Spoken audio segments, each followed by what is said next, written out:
Okay guys, here's another video, part 2. Each video I'm going to get successively more efficient, I would say.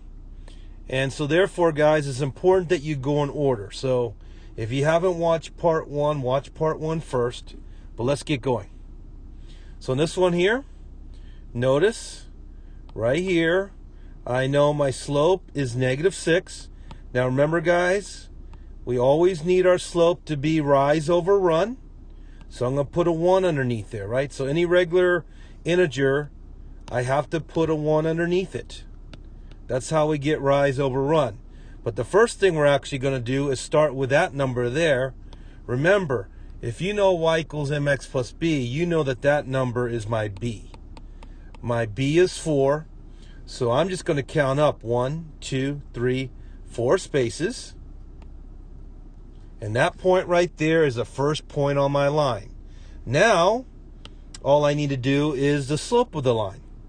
So, since the slope is -6, or -6 over 1, that means I'm going to count down 1, 2, 3, 4, 5, 6 spaces, and then over 1. Again, I counted down 1, 2, 3, 4, 5, 6 spaces because it was -6 over 1. Okay, so I'm just trying to clean it up a little bit. So once I connect those 2 points, guys, I have my line. And it's really that simple. All right, let's try another one. Now guys, this one I want to add on there just in case you forgot. There really is a number 1 there, right? X is really the same thing as 1x. Okay, so first thing though, we're going to start with the -3. If you agree with me, b is -3, I'm going to go 1, 2, 3 down and put my first point down. Because b was -3, right? Because my slope is 1, m is 1, don't forget to put a 1 underneath, because you do need rise over run. So therefore, from my point -3, I'm going to go up 1. I'm going to go over 1 and put down my next point.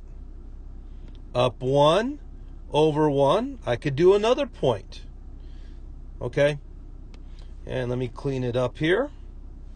So as you can see how those points are lining up very nicely, guys. But that's all there is to it. If you want to use a straight edge to draw the lines better, that's up to you. Right now, all I care about is you get the points correct. Okay, let's do one more. Now, guys, this one's a little different. But if you've been in my class, attending my class online, you know what to do here. The very first thing we're going to do is we're going to minus 2x both sides. Because our goal is to solve for y and make it look like this one and this one. We want to be y equals mx plus b. So do you agree that 2x minus 2x is 0? So I'm just left with 3y equals -12 minus 2x. Now that I have 3y, if I divide by 3, do you agree it becomes 1y? But now remember, I have to distribute. So I have to times every term, every part by 3. So 3 over 3, I hope you agree, is 1y equals -12 over 3 right here is -4. And -2 over 3 is negative or minus 2/3 x. Now this is a little out of order here. But remember guys, your b is always the number by itself without the x. Your slope m, as you can see right here, is -2/3. It's the number with the x. So the number without the x is your b. The number with your x is always your slope m. So we're ready to graph. Let's start with b equals -4. Do you agree it's right there? That's where the y-intercept's -4, right? And if the slope is -2/3, I'm going to count down 2. I'm going to count over 3 spaces. And there's my line at the edge of the screen there, guys. And cleaning up my marking here a little bit. Again, do you agree? I went down 2, and then I went over 3. But anyways, that's how you graph these lines, guys. I can't make it any easier than that. The trick is you need to practice them.